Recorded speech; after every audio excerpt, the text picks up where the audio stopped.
Hello दोस्तों, कैसे हो? आशा करता हूँ आप बहुत अच्छे होंगे। मेरा नाम है अनिल गुप्ता। आप देखना शुरू कर चुके हो आपका अपना YouTube channel sure short exams. आज के सेशन में हम कम्प्लीटली एसएससी सीजीएल के बारे में जानकारी एकत्रित करेंगे। यदि जो भी स्टूडेंट 2025 में एसएससी सीजीएल का फॉर्म फिल करना चाहता है तो मेरे हिसाब से वीडियो उनके लिए बहुत ही हेल्पफुल होगा। उन्हें सभी चीज़ें यहाँ से देखने को मिलेंगी कि जो आपका एसएससी सीजीएल का एग्ज़ाम होता है वो कब होगा, कैसे होगा, क्वालिफिकेशन क्या होंगी, सैलरी क्या होगा, इस एग्ज़ाम को देने के बाद जब आपको जॉब लगती है तो प्रमोशन वगैरह के चांसेस कब क्या कैसे होते हैं।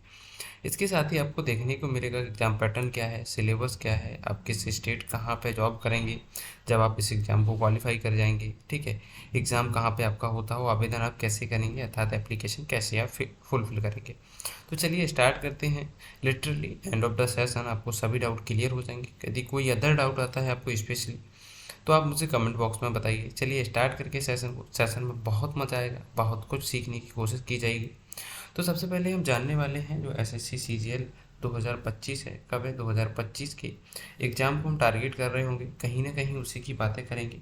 तो हम एसएससी सीजीएल में जो 2025 की बात होगी, 2025 की बात होगी तो इसकी कहीं ना कहीं हम बात कोशिश यही करेंगे कि जो भी 2025 में एसएससी सीजीएल का एग्ज़ाम उन सभी चीज़ें आपको क्लियर हो जाएं। तो एसएससी सबसे पहले हमें एसएससी सीजीएल से जानने से पहले एसएससी के बारे में जानना बहुत ज़रूरी है, करेक्ट। तो एसएससी के बारे में यदि हमें जानना है तो हमें एसएससी के बारे में जानने से पहले हमें थोड़ा सा उसके बैकअप के बारे में जानना ज़रूरी होगा। एसएससी एक क्या है? एसएससी एक संस्थान है जो जिसे हम बोलते हैं स्टाफ सिलेक्शन कमीशन बोला जाता है। क्या बोलते हैं? स्टाफ सिलेक्शन कमीशन के नाम से जानते हैं इसको हम, ठीक है। तो इसके द्वारा एसएससी सीजीएल का जो एसएससी सीजीएल सीजीएल मतलब क्या होता है? Combined graduation level exam. क्या होता है? कंबाइंड ग्रेजुएशन लेवल एग्जाम होता है। एसएससी के द्वारा ही जो सीएचएसएल की परीक्षा कराई जाती है, एमटीएस की परीक्षा कराई जाती है, आपने जीडी का एग्ज़ाम सुना होगा। तो इन सभी की परीक्षाएं भी इसी के द्वारा कराई जाती हैं। लेकिन आज हम बात करेंगे स्पेशली एसएससी सीजीएल के बारे में। तो एसएससी सीजीएल होता क्या है ये हमें पता होना बहुत ज़्यादा ज़रूरी है, क्योंकि एसएससी सीजीएल एक इसका फुल फॉर्म होता है जो सीजीएल का। एसएससी मतलब स्टाफ सिलेक्शन कमीशन, एसएससी मतलब क्या होता है? Staff selection commission. CGL combined graduation level examination बाद में इसके जुड़ा होता है, तो इसके वजह से हम एसएससी सीजीएल इसे बोलते हैं, ठीक है। इसकी क्वालिफिकेशन क्या होता है इनके बारे में डिटेल में चर्चा करेंगे। इसके बाद से सैलरी क्या होती है, किस पोस्ट पे आपको जॉब मिलती है, कहाँ पे जॉब मिलती है, इसके बारे में चर्चा करेंगे। इसके बाद से हम बात करेंगे प्रमोशन की चांसेस कब कैसे कहाँ होते हैं। साथ में एग्जाम पैटर्न को समझने की बात करेंगे। फिर इसके बाद से जानने की कोशिश करेंगे कि सिलेबस क्या होता है। इसके बाद से आपको जॉब कहाँ मिलती है। इसके बाद से हम समझने का प्रयास करेंगे कि जो एग्ज़ाम कहाँ पे होता है और आवेदन कैसे करें। तो एक एक करके वन बाई वन सभी चीज़ें डिस्कस करेंगे। सबसे पहले हम एसएससी सीजीएल के बारे में जान चुके हैं क्या है। अब हम जानते हैं कि जो क्वालिफ़िकेशन होती हैं वो इस एसएससी सीजीएल के एग्ज़ाम के लिए क्वालिफ़िकेशन कौन कौन सी बहुत ज़रूरी है हमारे लिए। तो इसमें जो भी क्वालिफ़िकेशन ज़रूरी है उसमें हमें सिर्फ चाहिए होता है क्या? Bachelor degree. बैचलर डिग्री मतलब जैसे आप बीएससी की बात करें, आप बीए की बात करें, ठीक है, आप बीए की बात करें, आप बीसीए की बात करें, तो आपके पास एक ग्रेजुएट डिग्री है, ठीक है। तो इसमें आपको चाहिए होना बहुत ज़रूरी है, ठीक है। यदि कुछ एक है तो स्पेशल पोस्ट होते हैं। जैसे हम बात करते हैं जीएसयू की, वो पोस्ट वाइज हम डिस्कस करेंगे आगे, ठीक है। तो वीडियो में लास्ट तक बने रहिए, बहुत मज़ा आएगा। सभी चीज़ें आपकी क्लियर होती हैं। चैनल को लाइक शेयर सब्सक्राइब ज़रूर करें। तो देखते हैं आगे, ठीक है। हम लोग अब समझने का प्रयास करते हैं कि जो हमने जाना क्वालिफिकेशन आपको ओनली क्या होनी चाहिए। आपके पास यदि ग्रेजुएशन की डिग्री है तो आप बिल्कुल इसके लिए एलिजिबल है, ठीक है। अब थोड़ा सा आगे बढ़ते हैं। अभी 2025 में एसएससी सीजीएल में जो वैकेंसी आई थी वो 18,000 के आसपास से वैकेंसी देखने को मिली थी हमें, ठीक है। 18,000 के आसपास वैकेंसी देखने को मिली हैं। जो 2025 के अपडेट साथ ही मैं आपको बता देता हूँ। जो 2025 एसएससी सीजीएल होगा इसमें आपको जो देखने को मिलेंगे, इसके जो रजिस्ट्रेशन मतलब एग्ज़ाम आपका होगा अप्रैल और मई के बाद से, मतलब आपके जो फॉर्म फिलिंग हो जाएंगी अप्रैल के आसपास से हो जाएंगे। मतलब यदि आज से आप काउंट करते हैं, यदि आपका लक्ष्य है कि 2025 में आप एसएससी सीजीएल क्लियर करना चाहते हो तो आपको आपके पास जो मंथ हैं आपके पास देखिए, जनवरी फरवरी मार्च अप्रैल, मतलब 4 से 5 महीने अभी अवेलेबल हैं प्रॉपर तरीके से। तो आप तैयारी में लग जाइए, मॉक टेस्ट लगाइए, ठीक है। मॉक टेस्ट में मानता हूँ जब आप एसएससी के एग्ज़ाम में बैठते हैं तो mock test is a very important thing, ठीक है। तो आपको बहुत ज़्यादा ज़रूरी होगा यदि आप मॉक टेस्ट यूज़ करते हैं। तो चलिए, आपको पता चल गया कि जो 22 अप्रैल वाली तारीख है इसको याद रखिए और 21 मई की तारीख को याद रखिए। ये आपके लिए तारीखें इंपॉर्टेंट हैं, क्योंकि आपका जब यदि आप SSC CGL टारगेट कर रहे हो तो आपको बहुत ज़्यादा ज़रूरी है जानना। चलिए आगे बढ़ते हैं।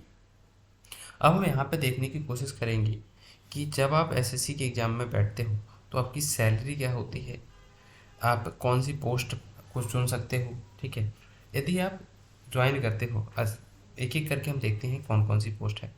ठीक है, यहाँ पे आप लेवल 7 है, जो लेवल 7 की जॉब है। ठीक है, इसमें आपको सैलरी होती है 44,000 के आसपास से, 44,900 के आसपास से 1,42,000 के आसपास देखने को मिलती है। इसमें जो ग्रुप बी की वैकेंसी निकलती होती हैं।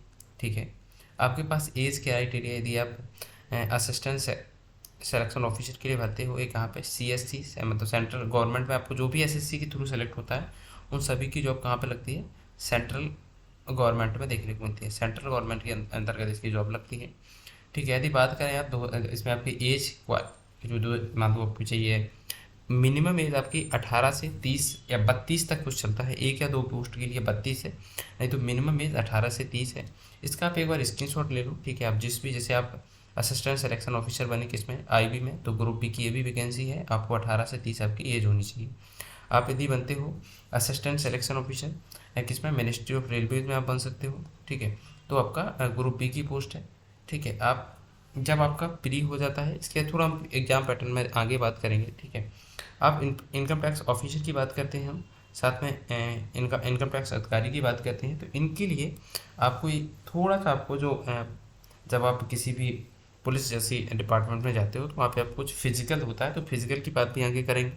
साथ ही इसमें कोई कुछ पोस्ट होती हैं, जैसे GSO वगैरह की पोस्ट होती है, जैसे सब इंस्पेक्टर, इनसे जो जैसे सब इंस्पेक्टर की पोस्ट आ गई, आपके पास जो पोस्ट आ गई इंस्पेक्टर की, इन सभी पोस्ट की यदि हम बात करते हैं तो इनमें हमें कुछ चीज़ें देखने को मिलती हैं।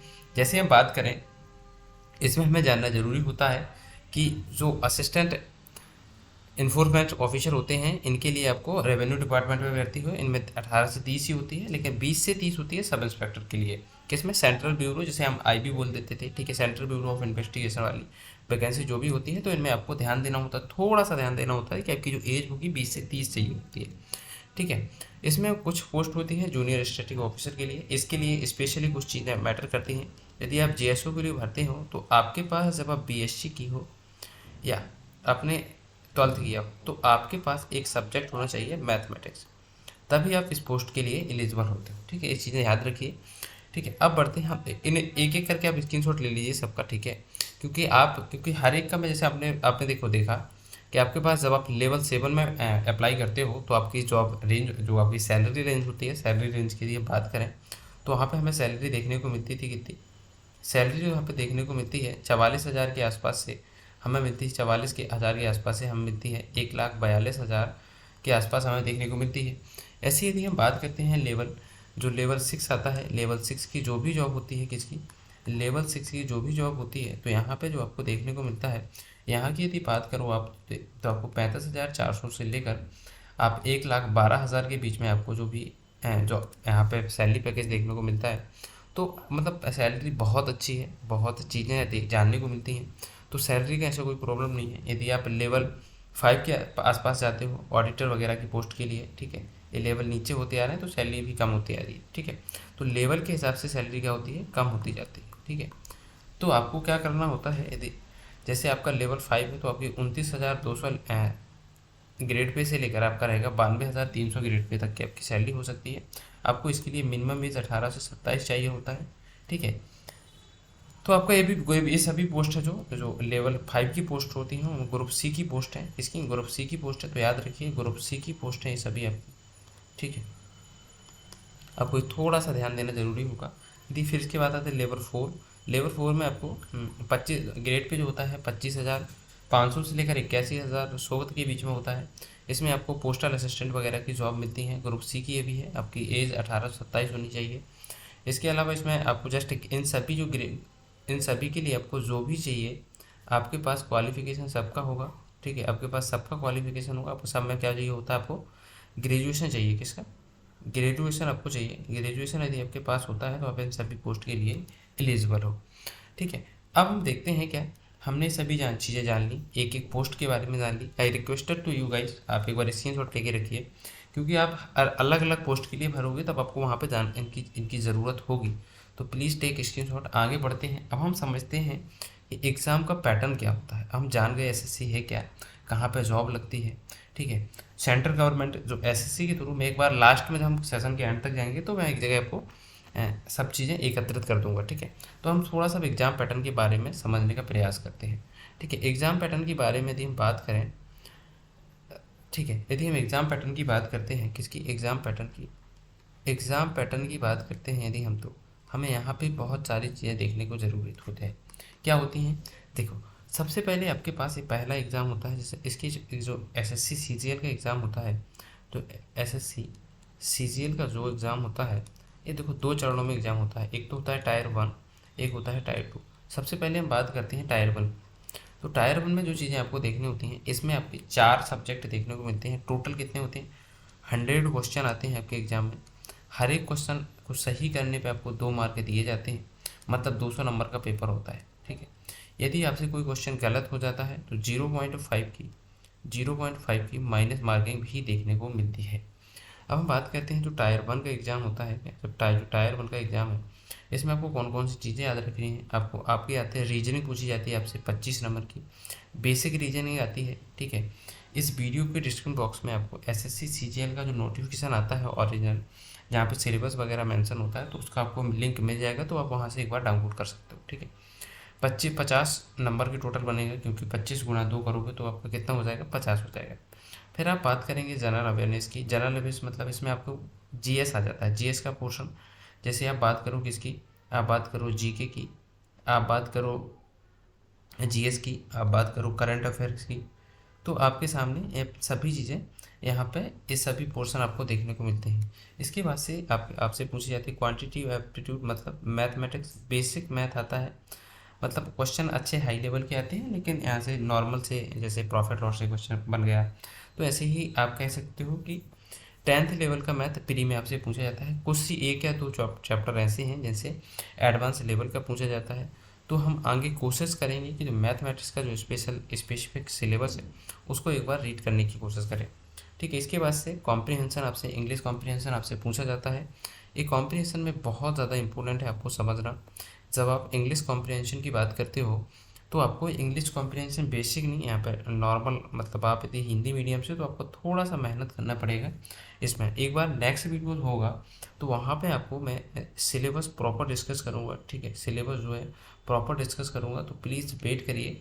नेक्स्ट वीडियो बहुत जल्दी मिलेगा जिसमें हम एसएससी सीजीएल के सिलेबस के बारे में, सभी उसके एक एक एस्पेक्ट के बारे में समझने की कोशिश करेंगे। चलिए, हमने समझ लिया कि देखिए 100 क्वेश्चन आते हैं टीयर 1 में। 4 सब्जेक्ट होते हैं, कौन सा, रीजनिंग, जीके, मैथ और इंग्लिश, 4 सब्जेक्ट होते हैं।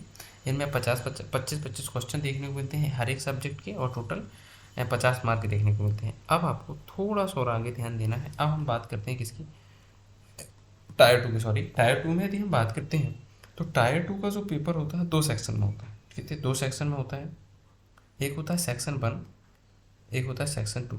सेक्शन 2 और सेक्शन 1 में यदि हम बात करते हैं तो सेक्शन 2 और सेक्शन 1 में आपको 2 चीज़ें आती हैं। सेक्शन 1 में आपको मैथ देखने को मिलती है, आपको देखने को मिलता है क्या, रीजनिंग आपको देखने को मिलती है। मैथ और रीजनिंग की बात करें तो हर एक मैथ की और रीजनिंग की 30 क्वेश्चन आपको देखने को मिलते हैं, ठीक है। हर एक क्वेश्चन को सही करने पे आपको 3 मार्क दिए जाते हैं। मतलब आप बात करें 30 60, मतलब 180 मार्क आप पेपर कर सकते हो यदि आप मैथ और रीजनिंग अपने स्ट्रॉन्ग कर लेते हो, ठीक है। और टीयर 1 आपका क्या हो गया, क्वालिफाइंग है। टीयर 1 क्या है, क्वालिफाइंग है, ठीक है। और आपकी बात करें टीयर 2, आपको यहीं से मेरिट बनती है, ठीक है, मेरिट यहीं से बनती है। तो पेपर 1 इसका होता है, जो पेपर 1 में 2 सेक्शन होते हैं, 2 घंटे 15 मिनट का टाइम होता है, ठीक है। वैसे तो 3 सेक्शन होते हैं, लेकिन सेक्शन 1 में जो होता है, सेक्शन 3 जो होता है क्वालिफाइंग होता है। देखो, सेक्शन 3 क्या होता है, क्वालिफाइंग होता है, ठीक है। सेक्शन 3 होता है क्या, क्वालिफाइंग। इसमें आपसे क्या पूछे जाते हैं, जो आपसे क्वेश्चन आते हैं कंप्यूटर बेस्ड क्वेश्चन आते हैं, कंप्यूटर के आपसे क्वेश्चन पूछे जाते हैं, ठीक है। कंप्यूटर के आपके क्वेश्चन पूछे जाते हैं जिसमें आपको 15 ही क्वेश्चन होते हैं कि 15 क्वेश्चन में भी होते हैं कि 20, हाँ 20 क्वेश्चन आपको देखने को मिलते हैं और हर एक क्वेश्चन को सही करने पर 3 मार्क आप लोग को देखने को मिलेंगे। ठीक है, तो आप समझे होंगे कि पेपर 1 में सेक्शन 1, सेक्शन 2, सेक्शन 3। सेक्शन 1 में 2 चीज़ें, मैथ और रीजनिंग। सेक्शन 2 में जो होता है, क्या होता है, सेक्शन 2 में जो होती हैं चीज़ें, इसमें क्या होता है, मॉड्यूल 1 और मॉड्यूल 2 के हिसाब से बांटा गया है। इसमें आपसे जीएस पूछी जाती है, 25 क्वेश्चन आते हैं, हर एक क्वेश्चन सही करने पर 3 मार्क मिलेंगे। और आपसे और पूछा जाता है इंग्लिश। इंग्लिश आपकी 45 मार्क की होगी। पहले आपका इंग्लिश का रूल थोड़ा कम रहता था, लेकिन अभी हाल में इसमें इंग्लिश का वेटेज इंक्रीज कर दिया गया है और उन्होंने क्या किया है कि 45 क्वेश्चन आते हैं सेक्शन 2 में इंग्लिश के, और आपसे जो क्वेश्चन, हर एक क्वेश्चन को सही करने पर 3 मार्क मिलेगा। यहाँ पे भी 0.5 की क्या होती है, माइनस मार्किंग होती है। कितनी, 0.5 की माइनस मार्किंग देखने को मिलती है। तो आपको टोटल कितना आपका हो गया, आपका जो टोटल हो गया है, आपको 45 क्वेश्चन आए इंग्लिश के, 3 मार्क बने। ठीक है, तो आपके 135 मतलब 210 सेक्शन 2 में। सेक्शन 2 में आपका जो 1 घंटे का टाइम इसको भी मिलता है। देखो, सेक्शन 1 के लिए 1 घंटा का टाइम है, 1 आवर, और सेक्शन 2 के लिए भी आपका 1 आवर का टाइम है। ठीक है, तो आपको 210 मार्क मिले। इसके बाद से आता है कंप्यूटर नॉलेज, मतलब कंप्यूटर के क्वेश्चन पूछे जाते हैं, बेसिक कंप्यूटर पूछा जाता है। ठीक है, 10th लेवल का ही। तो आपको 20 क्वेश्चन आपके यहाँ से आते हैं।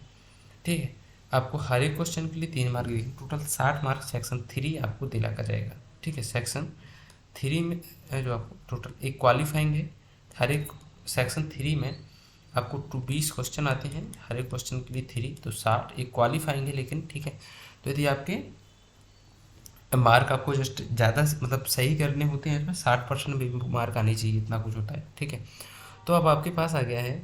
अब इसके बाद से आपको पता चल गया है, यदि आप डेटा एंट्री वगैरह के लिए जा रहे हो तो सेशन 2 होता है। ठीक है, डेटा एंट्री वगैरह के लिए जा रहे हो, सेशन 2 होता है। वहाँ पे आपसे जस्ट टाइपिंग टेस्ट आपका होता है। ठीक है, डेटा एंट्री के लिए स्पीड टाइपिंग टेस्ट यहाँ पे देखने को मिलता है। तो ये क्वालिफाइंग होता है, ये सब लोग में भी क्वालिफाई कर लेते हैं।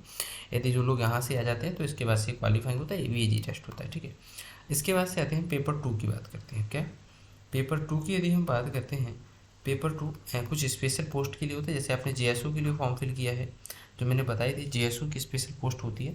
तो जेएसओ के लिए यदि आपने फॉर्म फिल किया है तो आपको यहाँ से आपको एक 100 नंबर का पेपर होगा।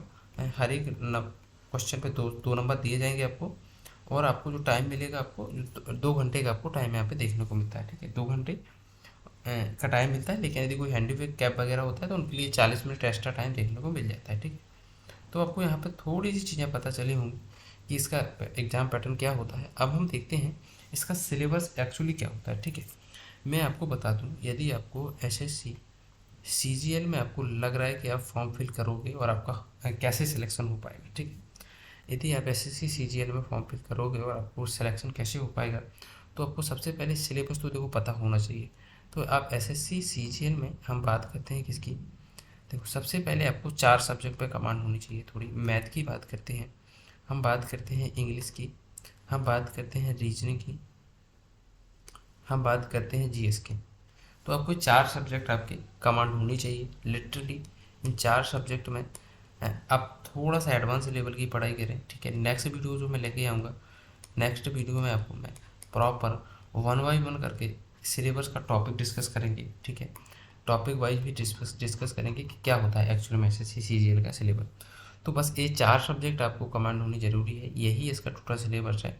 और जब आप थोड़ा सा आपको नॉलेज होना चाहिए कंप्यूटर, क्योंकि स्पेशल अलग से इन्होंने लास्ट ईयर जोड़ा था कि कंप्यूटर के आपके क्वेश्चन पूछे जाएंगे। कितने, कंप्यूटर के आपसे 20 क्वेश्चन पूछे जाएंगे जो क्वालिफाइंग है। ठीक है, तो आप जब इन चारों को कंप्लीट कर लोगे, ठीक है, जीएस में सभी चीज़ें मेंशन आ जाती हैं। हिस्ट्री की यदि हम बात करते हैं, हम बात करते हैं साइंस की बात करते हैं, हम बात करते हैं अदर, जैसे हम बात कर लेते हैं जीएस की, तो वो सभी का पोर्शन इसी में कवर होता है। तो आपको ये चीज़ें बहुत ज़्यादा इंपॉर्टेंट है। तो मैथ, इंग्लिश, रीजनिंग, जीएस आपके सब्जेक्ट हैं, चारों पे कमेंट करिए। ठीक है, आप ऑनलाइन या तो स्टडी कर सकते हैं, ऑनलाइन या तो कर सकते हैं, बहुत सारे इंस्टीट्यूट है। ठीक है, मैथ की लेकर मैं गारंटी मैं आपकी ले रहा हूँ कि मैथमेटिक्स की वजह से मेरे साइड से कभी आपको कोई प्रॉब्लम नहीं आएगा। ठीक है, आप मैथमेटिक्स का टेंशन ना लेकर हमारे साथ जुड़ सकते हैं। मेरी कोशिश रहेगी बहुत जल्दी कुछ नया आपको अपडेट देने की, मतलब 1 जनवरी से कोशिश रहेगी कि आपको मैथमेटिक्स के लिए क्लासेस प्रॉपर उपलब्ध कराई जाएँ, ठीक है। तो प्लीज़ वेट, थोड़ा सा और वेट करिए, ठीक है। जैसी चीज़ें सही होती हैं तो मैं आपके लिए इसके रिगार्डिंग चीज़ें लेकर आऊँगा, ठीक है। अब हमने समझ ली पोस्ट, हमने समझ ली प्रेफरेंस, या बस आपको थोड़ा सा प्रमोशन आप पे होते हैं, अच्छे प्रमोशन होते हैं हमेशा, मतलब इसमें गुड प्रमोशन देखने को मिलते हैं, ठीक है। तो आप इसकी टेंशन मत लीजिए, आप एक बार ज्वाइन हो जाएंगे तो 4-5 साल के एज गैप में आप जॉइंट कमिश्नर भी बन सकते हो, ठीक है। अभी इतना ही याद रखिए, ज़्यादा प्रमोशन के बारे में दिमाग से लाने की हमें ज़रूरत नहीं है, क्योंकि हम जब अपने काम पे फोकस करते हैं, जब उसको किसी भी गवर्नमेंट जॉब में आ जाते हैं, जैसे CGL में एक ग्रेजुएट लेवल की जॉब है, ठीक है, ग्रुप बी ग्रुप सी की पोस्ट है, तो अच्छी ही वैकेंसी है, सेंट्रल ऑफ गवर्नमेंट की जॉब है, तो बहुत कुछ नया यहाँ पे देखने को मिलता है। तो don't worry about the promotions, ठीक है। अब आपके पास कुछ स्पेशल पोस्ट आते हैं, जैसे हम बात करते हैं, यदि आप इंस्पेक्टर के लिए फिलिंग कर रहे हो, ठीक है, तो आपकी तो मेल है, यदि मेल के लिए आपको हाइट है, आपकी हाइट होनी चाहिए, मिनिमम हाइट होनी चाहिए आपकी 156 सेंटीमीटर 57 सेंटीमीटर आपकी होनी चाहिए, 156-57 सेंटीमीटर आपको ज़रूरत है, ठीक है। चेस्ट 81 सेंटीमीटर, ठीक है। आपको वॉकिंग जो होनी चाहिए, आपकी वॉकिंग आपको यहाँ पे दिया गया है कि 600 मीटर आपको 15 मिनट में करना है, ठीक है। साइकिलिंग 8 किलोमीटर की करनी होती है 30 मिनट में, ठीक है। ये याद रखिए, थोड़ा सा एक बार स्क्रीनशॉट ले लीजिए, ठीक है। साथ में आप यदि फीमेल के लिए है तो फीमेल के लिए आप देख लीजिए 152 सेंटीमीटर आपकी हाइट होनी चाहिए, ठीक है। ये चीज़ें आपको याद रखनी पड़ेंगी। वेट आपका 48 kg होनी चाहिए, ठीक है। रिलैक्सेशन हो सकता है, ठीक है। ये असम याज के लिए होता है रिलैक्सेशन 2 किलो का, मतलब 2 किलो कम वेट भी चल जाएगा। फिजिकल टेस्ट में आपको क्या करना है, यदि आप वुमेन है, फीमेल के लिए 1 किलोमीटर आपको दौड़ना है 20 मिनट में, और आपको वॉकिंग करनी है, चलना है, दौड़ना भी नहीं है, ठीक है। और आपको 3 किलोमीटर की साइकिलिंग करना है 15-25 मिनट में, तो ये आपको याद रखिए। तो आपने यहाँ पे बहुत सारी चीज़ें समझने का प्रयास किया, कुछ नया हमने जानने की कोशिश करी। अब एक बार हम थोड़ा सा एक बार ओवरव्यू ले लेते हैं, किसी यहाँ एक ओवरव्यू ले लेते हैं कि जो हमने अभी तक जाना उन सभी के बारे में एक बार हम ओवर रिव्यू लेते हैं, और एक नए फेज में हमको थोड़ा सा शॉर्ट में डिस्कस करते हैं, ठीक है। शॉर्ट में डिस्कस करते हैं, ठीक है, ताकि हमें थोड़ा सा और आइडिया रहे कि हम जो हमारा एग्ज़ाम है, एग्ज़ाम का तरीका क्या होगा, एग्ज़ाम कैसे होगा, ठीक है। एक शॉर्ट में एक बार, जैसे आपने अब SSC CGL में आपका मन है एग्ज़ाम देने का, ठीक है, तो आपके पास एक शॉर्ट में बताता हूँ, ग्रेजुएट यदि आप हैं, क्या ग्रेजुएट अभी आप हैं, ग्रेजुएशन आपका कंप्लीट है, तो ग्रेजुएशन आपका कंप्लीट है, तो इसके बाद से आपको जस्ट, और आपके जो सब्जेक्ट है मैथ, रीजनिंग, GK और GS, आपका GK एंड इंग्लिश, आपका इंग्लिश, इस 4 सब्जेक्ट पे आपकी कमांड है, ठीक है। और तो आप फॉर्म फिल कर सकते हैं। फॉर्म कहाँ पे फिल करना है इसकी भी जानकारी मैं देता हूँ आपको। इस वीडियो के डिस्क्रिप्शन बॉक्स में एक लिंक मिलेगा, उस लिंक पे जैसे आप, इसमें एक होता है ssc.gov.in है, ठीक है, ssc.gov.in है करके वेबसाइट इनकी, ठीक है। वहाँ पे आपको जाना है, एक वहाँ पर रजिस्ट्रेशन आता है, न्यू रजिस्ट्रेशन करके आप क्लिक करेंगे, ठीक है। नए न्यू रजिस्ट्रेशन करके क्लिक करेंगे, तो यहाँ से आपको जैसे ही न्यू रजिस्ट्रेशन पे क्लिक करेंगे तो आपको जो चीज़ें हैं, आपको एक वन टाइम रजिस्ट्रेशन करना पड़ेगा, जैसे हम OTR बोलते हैं, वन टाइम रजिस्ट्रेशन करना पड़ेगा, क्योंकि जब भी आप आगे फॉर्म फिल करेंगे तो आपको बार बार डिटेल भरने की ज़रूरत नहीं है, ठीक है। तो आप वहाँ से फॉर्म फिल कर सकते हो, ठीक है। जब CGL की वैकेंसी आएगी तो अप्लाई करके वहाँ पे, तब मैं वीडियो बनाऊँगा उस टाइम पे, जब CGL की वैकेंसी आएगी उस टाइम पे मैं वीडियो बनाऊँगा, ठीक है। तो आपको चीज़ें इतनी हैं, ठीक है, आपको ज़्यादा लोड लेने की ज़रूरत नहीं। एग्ज़ाम आपके वहाँ से प्रेफरेंस पूछी जाती है, एग्ज़ाम सेंटर कहाँ होंगे, ठीक है। एग्ज़ाम जो सेंटर होगा, एग्ज़ाम सेंटर की यदि हम बात करते हैं तो एग्ज़ाम सेंटर जो आपकी ही सिटी के आसपास होते हैं, ठीक है। आपको आपसे सिटी प्रेफरेंस मांगी जाती है, ठीक है। और आपको वो जॉब कहाँ पे मिलती है, तो अब सेंट्रल गवर्नमेंट में दिल्ली के आसपास जॉब मिल सकती है, जहाँ पे सेंट्रल गवर्नमेंट के ऑफिस होते हैं, उस एरिया में आपको जॉब यहाँ इसमें मिलती है। तो गवर्नमेंट के द्वारा सभी चीज़ें प्रोवाइड कराई जाती हैं, ठीक है। रहने वगैरह की व्यवस्था, सभी वहाँ के क्वार्टर वगैरह मिलते हैं, कुछ पोस्ट के लिए, कुछ के लिए नहीं मिलते हैं, तो कुछ के लिए अरेंज करना पड़ता है, कुछ के लिए नहीं।